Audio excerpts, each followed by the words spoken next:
ఏపీలో 37 మంది ఐపీఎస్ అధికారుల బదిలీలకు ఉత్తర్వులు జారీ చేశారు సీఎస్. రాష్ట్రంలో భారీగా ఐపీఎస్ అధికారులను ప్రభుత్వం బదిలీ చేసింది. ఈ మేరకు సీఎస్ నీరబ్ కుమార్ ప్రసాద్ ఉత్తర్వులు జారీ చేశారు. అదేవిధంగా పలువురు అధికారులకు డీజీపీ కార్యాలయంలో రిపోర్టు చేయాల్సిందిగా ఆదేశించారు. రాష్ట్రంలో భారీగా ఐపీఎస్ అధికారులను బదిలీ చేశారు. రాష్ట్రంలో 37 మంది ఐపీఎస్ అధికారులు బదిలీ కాగా వారందరికీ బదిలీ ఉత్తర్వులు జారీ చేశారు సీఎస్ నీరబ్ కుమార్ ప్రసాద్. శ్రీకాకుళం జిల్లా ఎస్పీగా కేవి మహేశ్వర్ రెడ్డి, విజయనగరం జిల్లా ఎస్పీగా వకుల్ జిందాల్, అనకాపల్లి జిల్లా ఎస్పీగా ఎం దీపిక, సత్యసాయి జిల్లా ఎస్పీగా వి రత్న బదిలీ అయ్యారు.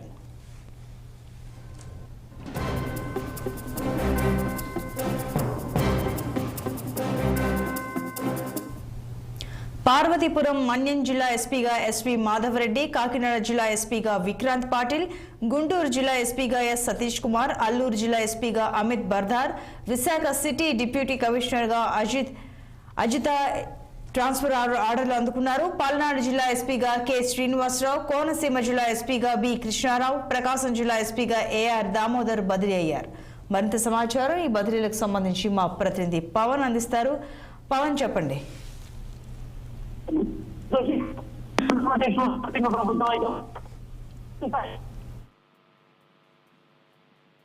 బదిలీలు చేపట్టి రాష్ట్రంలో అయితే ఒక సంచలనం మరి అందులో పూర్తి స్థాయిలో రాష్ట్రంలో ఉన్నటువంటి అధికార యంత్రాంగాన్ని కూడా పూర్తి స్థాయిలో బదిలీలు చేస్తూ వస్తున్నటువంటి నేపథ్యంలో ఇక ప్రజలకి సంక్షేమ పాలన అందించే విధంగా కూడా గత ఏదైతే నిన్న సాయంత్రం ఐపీఎస్ లోనే దాదాపు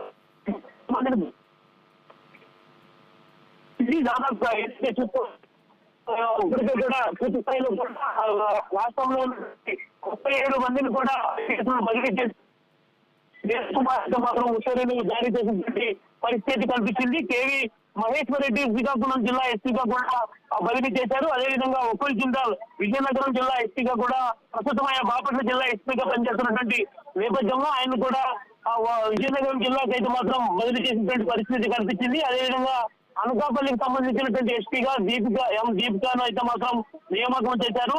అదేవిధంగా ముఖ్యంగా చెప్పాలంటే పార్వతీపురం సంబంధించినటువంటి ఎస్పీగా ప్రస్తుతం ఏదైతే మాధవరెడ్డి అయితే మాత్రం కొనసాగబోతా ఉన్నారు.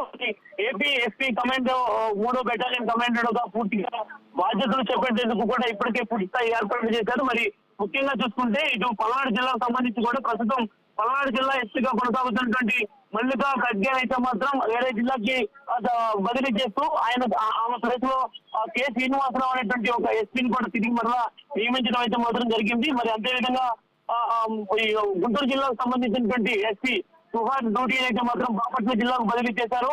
ఆయన స్థానంలో సతీష్ కుమార్ అనేటువంటి ఒక ఎస్పీని కూడా ఇక్కడ తీసుకురావడం జరిగింది. మొత్తానికి రాష్ట్రంలో ఇక పూర్తి స్థాయిలో కూడా ఉద్యోగుల బదిలీకి సంబంధించినటువంటి అంశంలో అయితే మాత్రం కూటమి ప్రభుత్వం ముందుకెళ్తా ఉంది. ఇప్పటికే ఐపీఎస్ బదిలీ జరిగాయి కాబట్టి ఇక రాబోయే రోజుల్లో డిఎస్పీకి సంబంధించినటువంటి కాకుండా ప్రభుత్వ ఉద్యోగులకు సంబంధించినటువంటి బదిలీలు కూడా భారీగా అవకాశం అయితే ఖచ్చితంగా కల్పిస్తా ఉంది. మరి ఈ నేపథ్యంలోనే రానున్న రోజుల్లో పూర్తి స్థాయిలో కూడా ప్రజలకి సుభిక్షమైనటువంటి పరిపాలన అందించే విధంగా కూడా ఇప్పటికే ప్రభుత్వం అయితే మాత్రం అడుగులకు ముందుకు వేస్తున్నటువంటి పరిస్థితి మాత్రం రాష్ట్రంలో కనిపిస్తా ఉంది. ఏది ఏమైనా చంద్రబాబు ఒక రాష్ట్ర అభివృద్ధి కోసం రాజధాని నిర్మాణం కృషి కోసం కృషి చేస్తున్నటువంటి నేపథ్యంలో కూడా మరోపక్క అధికారులపై కూడా ప్రత్యేక దృష్టి ప్రజా ప్రభుత్వం ఏర్పాటు చేసేందుకు కూడా ఇప్పటికే బదిలీలు అయితే మాత్రం ఉన్నారు ఆంధ్రప్రదేశ్.